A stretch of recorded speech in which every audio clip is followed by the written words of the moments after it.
everyone. Thank you for joining me, and I hope everyone's having a wonderful evening. And I just want to say that I've got actually a lovely guest on today, and we're going to talk about women in technology. Now, before I introduce this lovely lady, I want to give you a wee bit of background about her.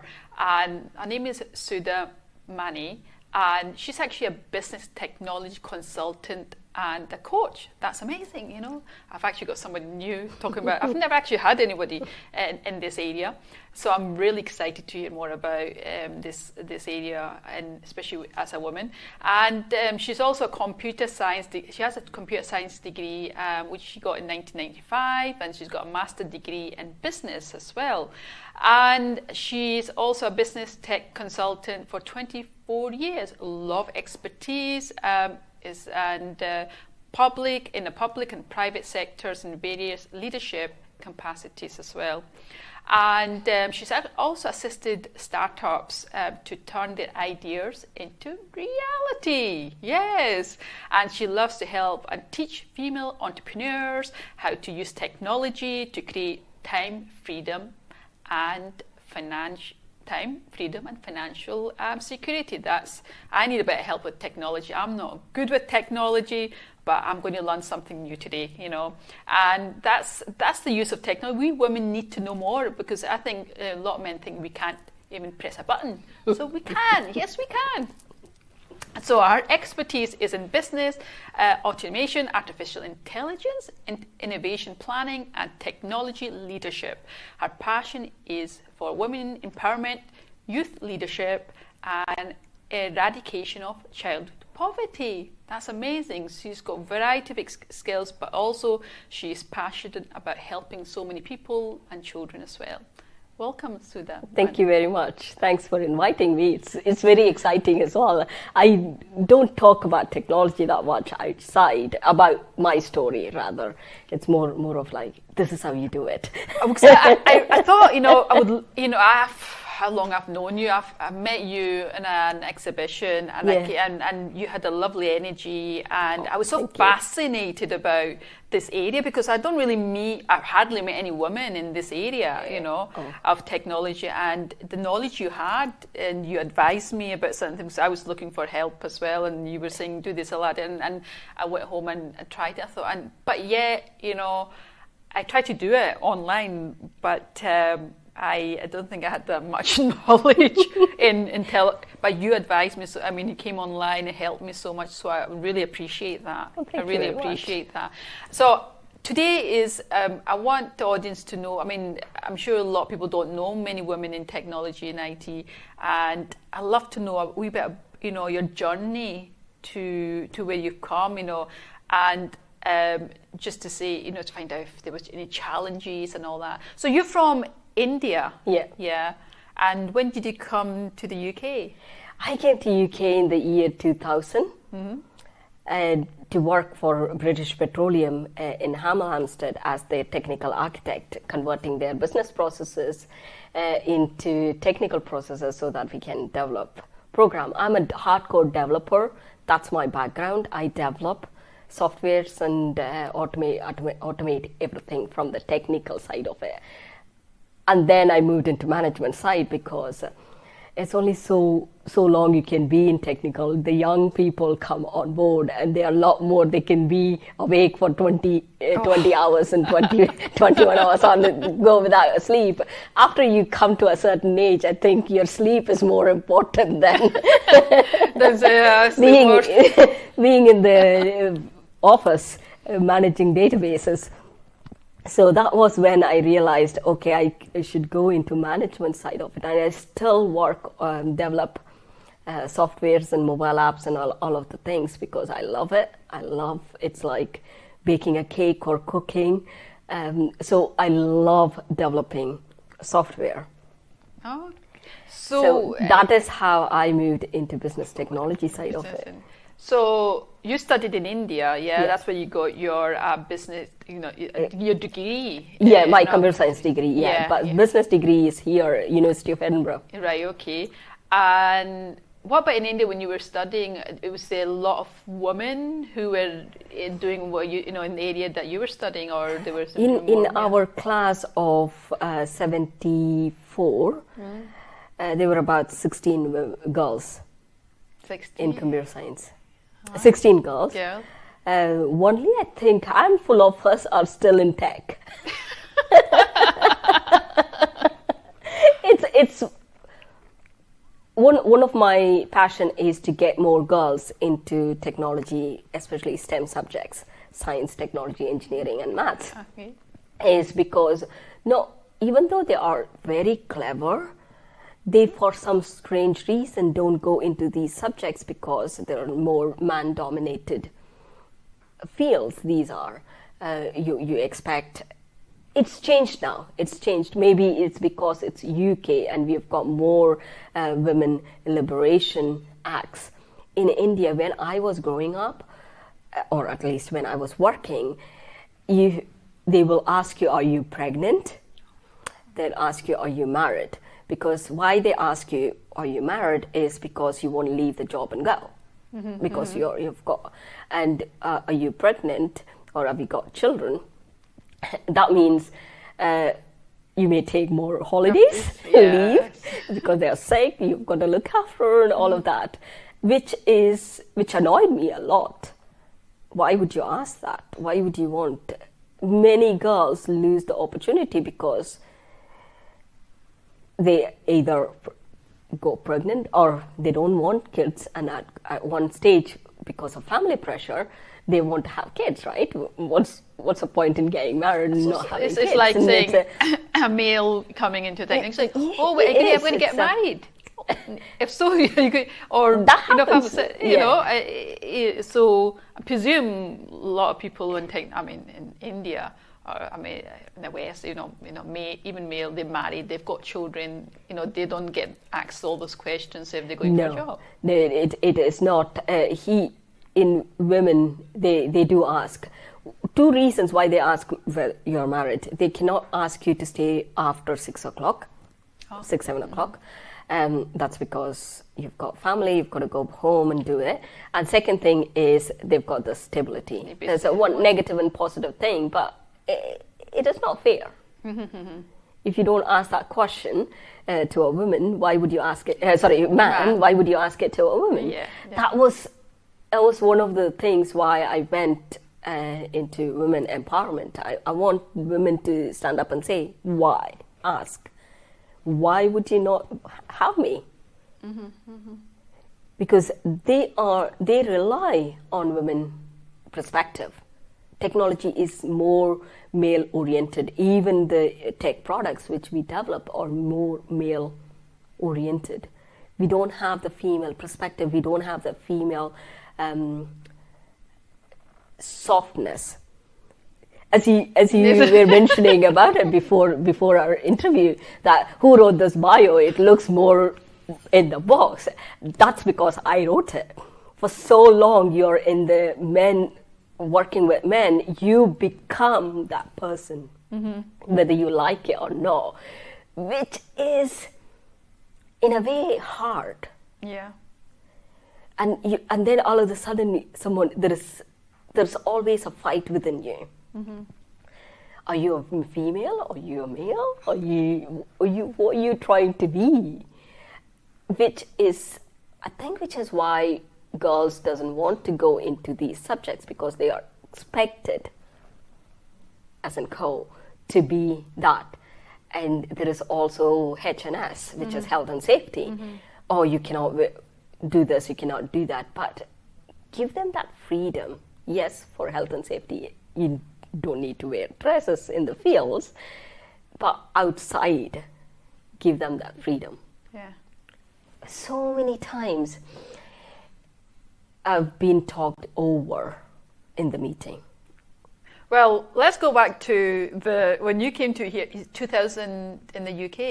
You came, now, what made you decide to work abroad and not stay in India? Was it more difficult to get a job in India, or was it the opportunities less for women in that industry? Or? No, it wasn't at all. I am a rebel. Are you a rebel? I'm a rebel. I wanted to prove to everyone that a girl can go outside on her own without getting married to work and live abroad. That was my aim. So you proved That was it. yeah. None in my family. My family is very, very conservative family. We are from the scholarly type, like pujaris. We pray to gods and that type family where you are expected to do certain duties as a girl. My mom helped me as well, to be frank with. She was the one who always said, you've got, as a girl, you've got to stand on your 2 feet. And I used to ask, why am I not standing? But it is no dependent on your husband or your in-laws family. So that's always been her, the sayings, bedtime stories. Yeah. Whenever she had any downtime, she's like, you shouldn't be like me, you should do this. You should go and explore. And after a certain age, I think she's regretted saying those things because I just behaved the way she always told us. I just said, Mommy, I'm going to US. I was trying for US, actually. I didn't get it. So I moved to UK when British Petroleum offer came. I accepted it. And at that time, I was working for Sun Microsystems. Even though I was a business visa, I was at the California office. I told them I'm getting married, so you've got to relieve me now, and my fiance is in the UK. So I'm moving, and I told my mom. My mom was like, "Don't go." I think till this point, she has not realized that if she says don't do it, I will do it.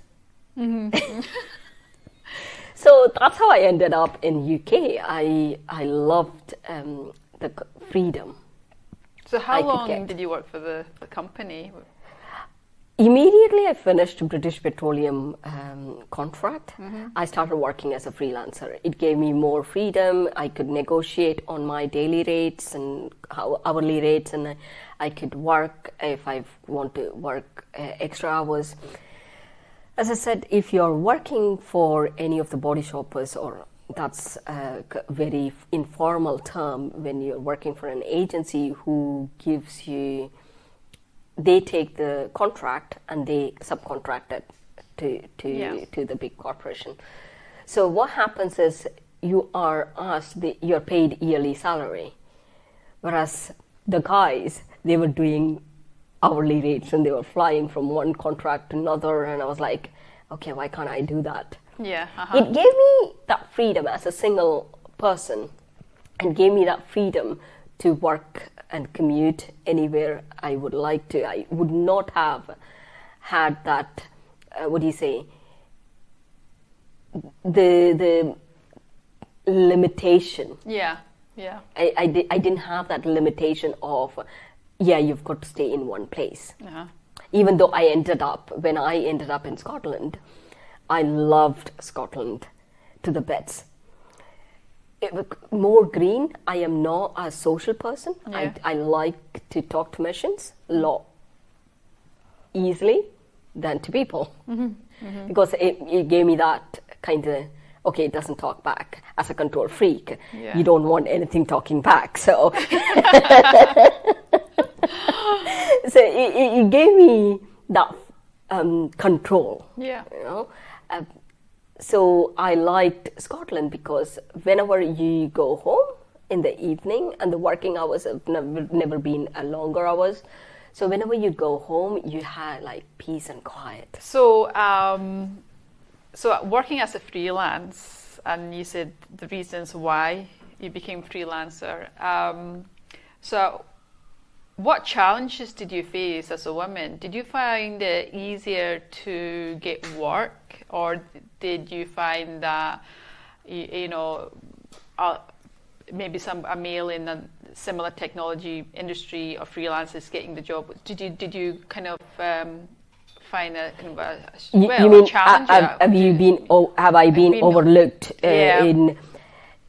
Did you feel at any time that I would not say I felt that way, but you are paid less than a male counterpart, even as a freelancer. Yeah.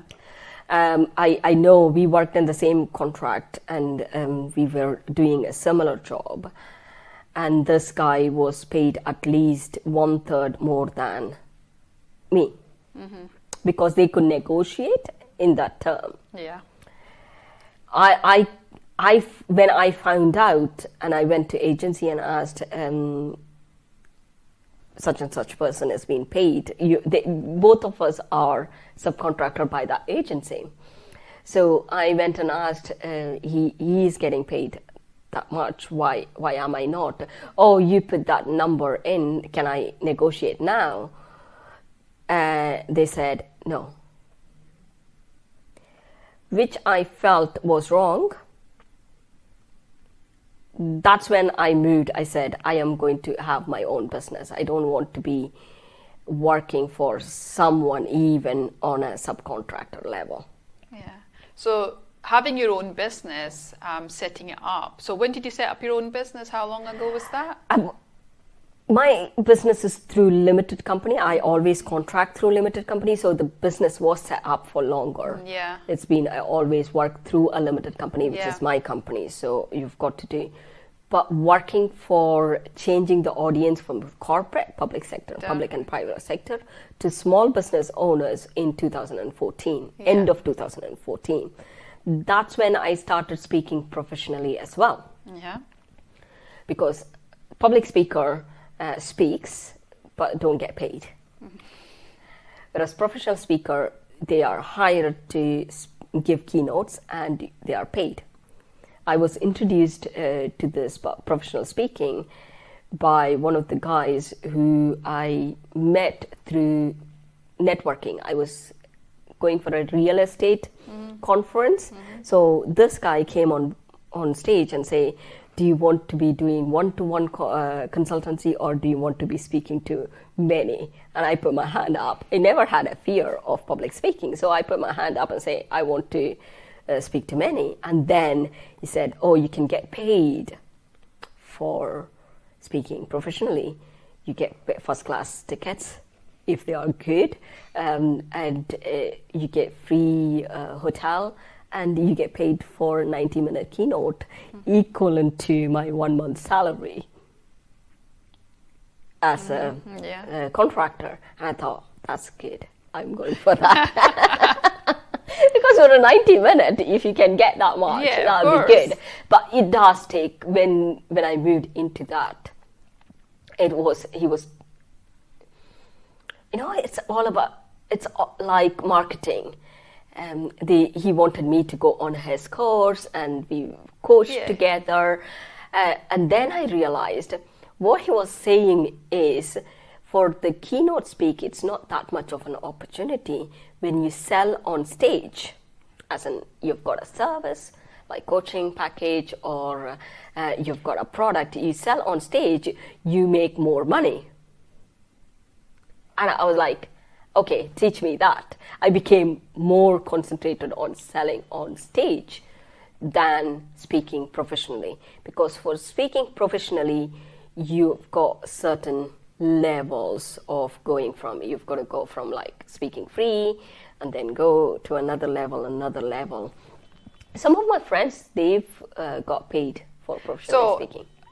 Being in a technology world, right? I'm sure a lot of women are watching and they may be thinking, I don't know how, maybe they want to get into the similar area, or maybe there may be youngsters who maybe want to study, young ladies there.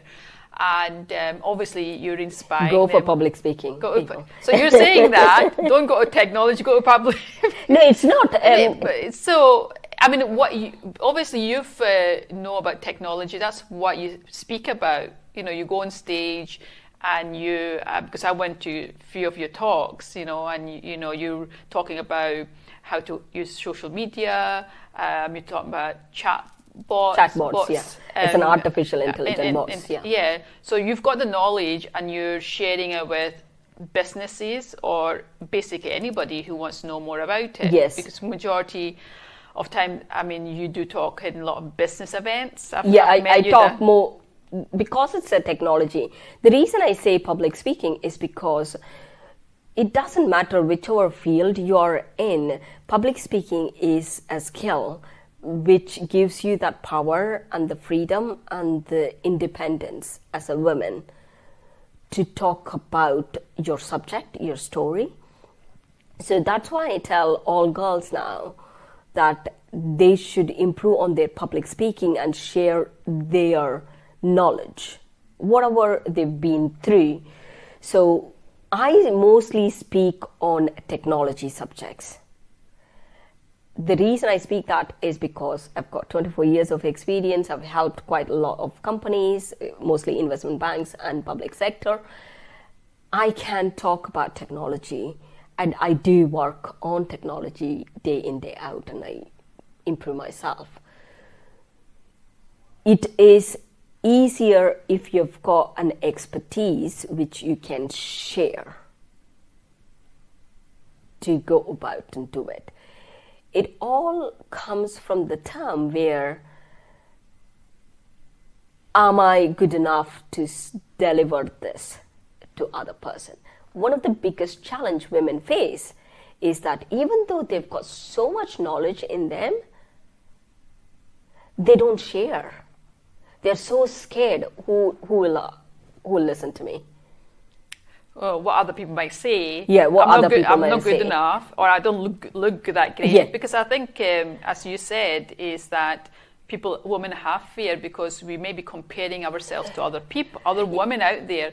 It's not only other women, we compare ourselves with men. Yeah. But as I said, men, women, that's the thing.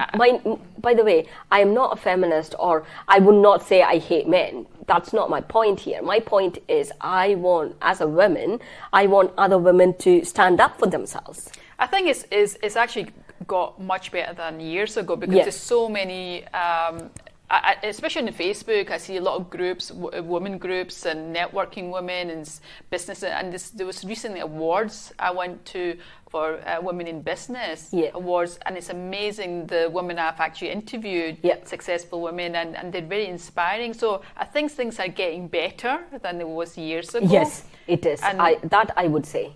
It is getting a lot better now. Yeah, and like people like yourself who are actually doing a lot of lives as well, who are doing great work and sharing things, and a lot of women are watching coming on. That was a scary challenge I took on. You've done very well, because tell me about your scary challenge. My scary challenge was, this is why I'm talking. I think I feel I am an authority to talk about it, because I had the same doubt. I go tell other girls, right? You've got to be strong. You've got to do what you think you need to do. I did those things when I was in my 20s and 30s. When you grow older, for some strange reason, you lose that confidence level.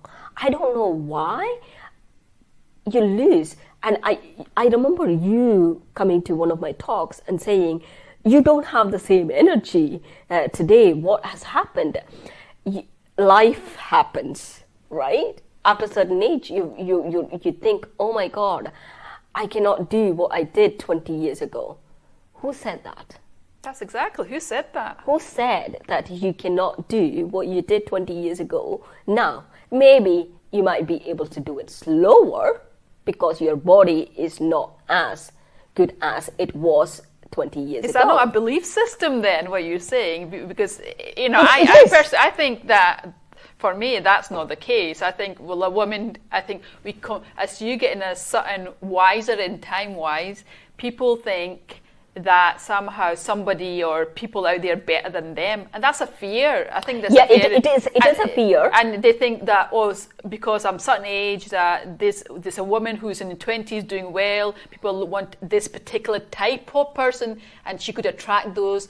That's because we women, we've got this thing in thinking it doesn't matter. As I said, I think as you get wiser in time, you have more knowledge to share. Share. Yeah, you've got more stories to tell. You've got literally more stories to tell than a 20-year-old. I'm not putting 20-year-old down. No, it is more of you have got to take that into stride.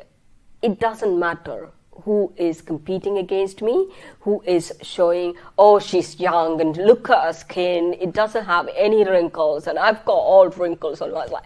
That was one of the challenge why I took the 66-day. Once my friend said, Sam, she said to me, oh, you've got to do 66. And I was like, I've got enough things to talk about, but my fear is the consistency of going in, day out for 66 days without a break and do a live. First, that was one of the biggest challenge, the consistency.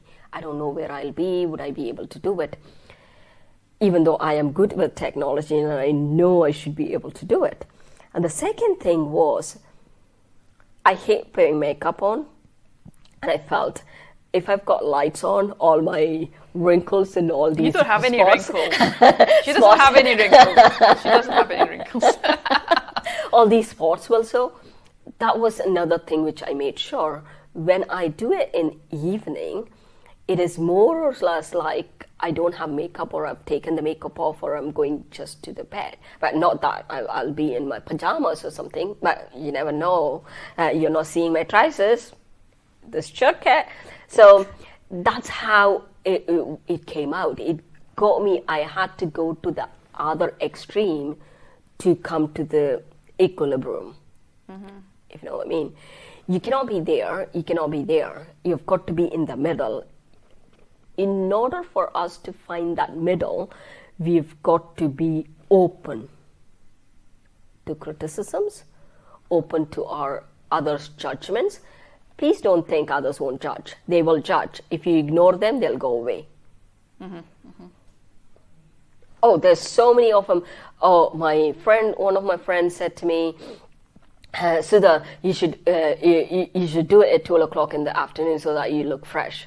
Like, my question was, she didn't mean it in a wrong way. I totally take it.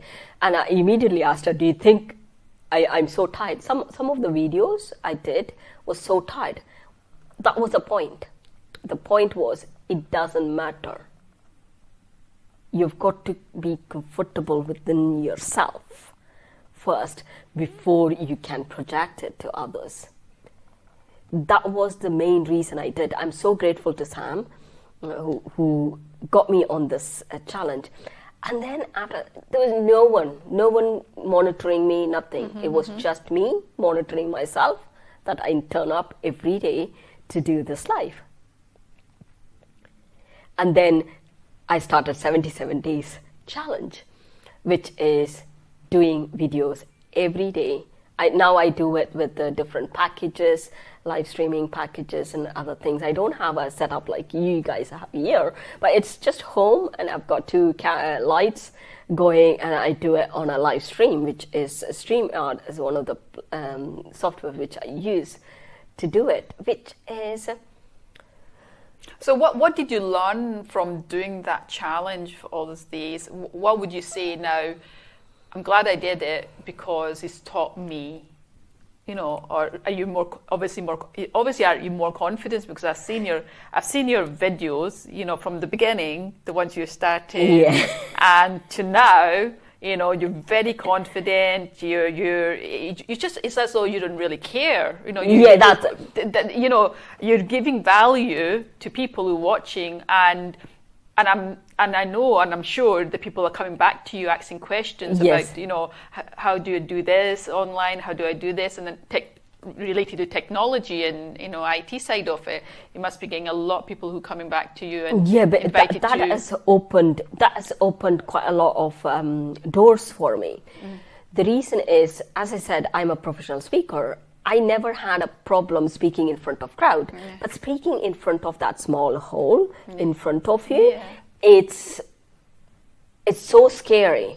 You would be thinking 100,000 people out there. I've got each one of us has got two eyes, so that means almost 2,000 multiplied by 2.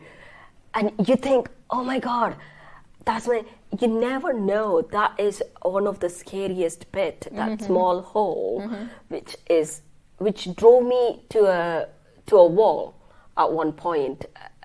I think you came and said to me, no, you should keep doing it. So that at that point I was like, no, I'm not doing it. I remember. I do remember that. I was like, she's saying, I'm not doing it. I don't know. I can't remember exactly what you were saying. And then I thought, no, I'm just going to message you and saying, you're doing a great work. I could see, things.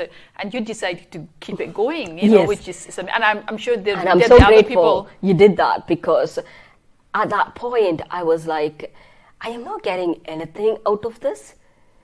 That is wrong as well. My objective initially was to get comfortable in front of camera. But I changed my objective midway through and thinking I want more people to view that very thing, which is totally wrong. Yeah. We seem to get, sometimes as a woman, I think we care for others so much. Caring for ourselves and our own, having the belief in ourselves is lacking. It lacks because other people are not recognizing, or why should they? You're not doing it for others. You like to help others. You like to take care of others. So why would we want others' acceptance? The only person who needs to accept is yourself. That's exactly right. And that is where I went wrong. When you sent me a message, and a few other friends was like, oh no, you should keep going, so that don't do it, you're a long way in. Because to me it wasn't about the audience, it's not how many views, it was about you, and I could see a development, a growth that was happening within yourself. And it reminded me of myself when I started, because when you came to the studio, you're so perfect. No, 1 year ago, I sat in my living room and started, and I for years I just decided not to do this, and I had people say, Aladdin, you really need to go online and share your knowledge, and I was a bit scared to, and all this, and excuses after excuses. So I decided to do it last year, just like you, sitting at home on my sofa, and I just, when I started loving doing it. It was, the audio wasn't right, the lighting wasn't right, but I said, who cares? I was doing it with Adeline at that time, and then eventually my goal was 3 months doing it from home. If I found that if I could give value to people, I'm going to move to getting a studio, and that's exactly what has happened. That's good, and I see you. You're perfect. Like, I can never be, and that's when I stopped comparing myself. Yeah, good. That's when I stopped comparing myself. Aladdin is different. You're different. Just don't. Because that reminded me of a story. One of my contracting line manager, when I was doing contract, it was one of other friend who's from India as well. She does the business analysis. And he came to me. I know he didn't mean it. He came to me and said, "You're not like so and so." Like, yeah, that's because I am Sudha. That's me. That's not her. Yeah. And that reminded me of that. I was like, okay, I'm not comparing myself with Aladdin. She's too beautiful. If I start comparing, I'll never go out. No. You are beautiful, because I could see huge potential. I could see that you could inspire. You are already inspiring so many people, especially women out there, and you've come so long. I mean, doing that challenge to the point it's almost now, 100 days now. 100 days. That you're doing lives with, and getting guests coming on and from around the world. Yep. It's so amazing. Yeah, and because of that, I got few contracts, or at least inquiries for a contract. Oh, I heard you speak about chatbots. How would you do it? Would you come and speak to us about it? That was one of the things which was there as goal for the furthest. It was an immediate goal. Immediate goal was to get comfortable in front of camera and also talk for shorter amount of time, because some of my lives have just went for 20-25 minutes. I was like, what are you doing? you going and yapping. I love talking, by the way. There's no stopping. Someone has to come and say, stop. You're not doing it anymore. Now, Just before you go on, just short, briefly, what is a chat box? Chatbot is an artificial intelligent bot. Do you have Siri on your phone? Do you use iPhone? Yeah, I use Android. Android. In Android, it's Hey Google, right? Yeah. It's a chatbot. If you've got Siri, it's a voice bot. Okay. If you do it on a messenger as a chat, Yeah. then it's a chatbot. If you do it as a voice, Yeah. Siri and Echo dot Alexa, Well, okay. and your Android, Hey Google, these are all voice bots. Yeah. Because I'm And sure this chatbots is not new. No, I think it's been around for a while, but now it's there's a lot of it's first chatbot was commercialized or was used in fields was in 1966. 1966. Yeah. Oh. It was its last 2-3 years. End of 2017 is when it got really. People started using. There are about 300,000 chatbots, active chatbots on Facebook Messenger alone. Oh.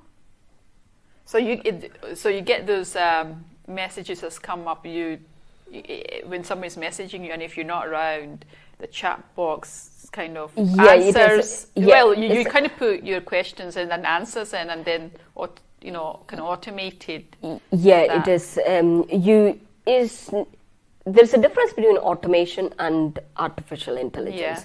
Chatbot is an artificial intelligent bot. What is artificial intelligence is it listens to you, it takes on your personality or it's called machine learning. It learns. How can it learn your... Because it's your programmed voice, right? It starts you're listening to, okay, this is how they pronounce, this is how they do, this is one way of doing. And there is also, you program it in such a way that if someone asks, you won't ask the same way as I would ask. Okay. So it will almost simulate. When a chatbot is new, or when an artificial intelligent bot is new, it doesn't know anything. It's like a baby, okay? It just says what you program it to say. Yeah. And then over the time, it starts getting other things, and you start, oh yeah, they're asking that, so I've got to program it that way. They're asking that. So it starts gathering the data. Without data, you cannot do data analysis, intelligence thing. So I'll be here all day. I'll be here all day. Just a simple thing, but it's something that it's a software. It's a software. It's a software which chatbot sits on Messenger platform or on a chat text platform, whereas voice bot sits on voice. Yeah. Okay. Good. So you basically work with anybody, with small businesses, women, so the corporate side of it, and a big organization want to know more about artificial intelligence or any technology side. So you can work with anybody. So it's mostly small business owners I work with. One of my mission at the moment is to help small businesses, because they are the backbone of economy. For some strange reason, they are ignored by these big corporates because they've got more funding and stuff. They should stop saying small businesses. The word small business, I've come to the point, you're going to stay small if you keep calling yourself small businesses. Yeah, it is. What they mean by small businesses, it's not from the idea point of view. It's nothing stopping them. They've got more power. I would say growth businesses, because I just feel it's something that has come to me recently that didn't make sense. I agree from the mindset point of view. But the name small is a literal name. If it's got 1 or 2 people or maybe 10 people, then it's a small business compared to tens and thousands of employees in a business. That's how it came, the size-wise. It never was a point where you cannot be that tens and thousands of point. There is a difference because if it's a home, family-based business, they want to stay small for some strange reason. Because it's a family business, they want to stay small. That's where the big problem or the mindset problem came about. Oh, we cannot grow because we can't spread ourselves thin. No, You know? but I was kind of looking at the energetically wise is it's not a good word to use. Yeah. If somebody said you're small, so I'm not a small business. To me, it's I've got a huge vision and a dream. To me, it's I'm already big. So All good packages come in small. well, That's what I've been told. We need to think about this again. I think who's made that up? So maybe a wee diamond ring, maybe the best. No, I don't want a big diamond ring. Why would I want a big diamond I'll go ring? into a small package. But no, it was just, as I said, this show is about a bit of fun and trying to make people aware, like, okay. But as I said, you I'll work... give her a big ring, by the way. A big ring. So you've got a website. How would people contact you? You know, do they contact you? You've got a website. What's the name of the website? It's my name, www.sudhamani.com. That's my Okay, website. okay. And you can find me on Facebook. Facebook. I am always on Facebook, I've been told, but I never answer. Well, you do well because I message you. Message you most of the time. Yeah, you're very, very quick. You got Twitter. Yes, I do have Twitter. Yeah. Its handle is @Sudha BizConsult. Yeah, okay. Twitter and Instagram, both of them are @Sudha BizConsult, whereas Facebook is Sudha Technology Consult. Okay. And Or Sudha, your business coach or something like that. Go and find my name, you'll be all right. Just go and find her name. Just go and find her name. I'm very unique, by the way. You cannot get lost. She is unique, and you will see her on doing a lot of lives on her page. And please go and like the page and watch the videos. She's also got a YouTube channel as well. Yes, Yeah. I do. And it's really amazing to watch, and especially if you're not familiar with technology, and if you can learn a lot just by watching through these videos. It's amazing, and also support her as well. And as I said, she's empowering a lot of women out there, and she does also a lot of talks. And if you want to invite her to talk about it, Yeah, I do. Yeah, you do real talks and 15 minutes electrifying talk, which is free, by the way. Whereas if it's anything longer, we'll work it out. Yeah, that's really good. So, if anybody wants to ask any questions, please, just put in something in a comment, or so they could go back onto the video, the show, and she could actually answer anything that you got any questions about. About her life, her journey, her knowledge. You could ask her anything, if you need help with your website or how to monetize your website and anything to do with technology-wise. She's the lady at chatbots as well, all this stuff. So she's the lady you should actually come to, and let's support each other, ladies out there. Thank you. Get her on. So I'd like to say thank you for coming on. Well, thank you for asking me to come. I was really like a child just before the Christmas Eve. I was like, okay, I've got to get this. I've got a Christmas Day is coming. No, it was really great. As I said, I love watching your videos. I know sometimes I'm in between things, and I'm in and out some of the videos, but I do love watching you, and I love that you've got a lot of people coming on as other guests, and how far you've come. The first time I met you too, and it's just to say to people out there, if you want to do something, if you're afraid, take the first step. We've been in that situation. We were like that first, like, oh my God, can we do this? For me, it was like, I'm not good enough and all that, and realizing now you just be yourself, be authentic. Don't compare yourself with anybody. You know, that's the thing. I think that's the one of the things. You would not do it to your child. Why would you do it to yourself? That's exactly. Why would you do it to her? But we should follow our own advice. You know, give our children advice, and we don't follow ourselves. Yeah, I think that's what the biggest challenge was. To be specific, I started my first day of the 66-day live challenge was June the 10th. June the 10th. Oh, June the 10th. You remember? I can't even remember. June the 10th, because I was taking on the walking challenge and was taking on this one. So it was both of them together. Oh, wow. So I said, you know, from us, he's saying, go out and do it. Take the step. If you want to do lives, do your lives. If you want to, I don't know, if you want to be a public speaker, you want to go on stage, go and do it. Just don't, I would say, for me, I would say, don't compare yourself to anybody. Don't listen to anybody who says you're not good enough, because I've been in through that as well. So I said, oh, you can't talk, you can't do this, you know this and that. Forget it.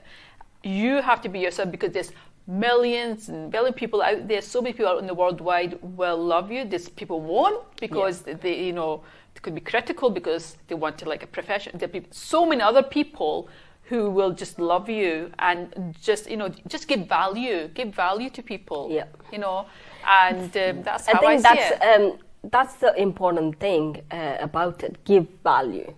Yeah, give value. It doesn't matter. Even if it's a small tip, if you think, oh, my granny has been doing that for ages, why would people want to know?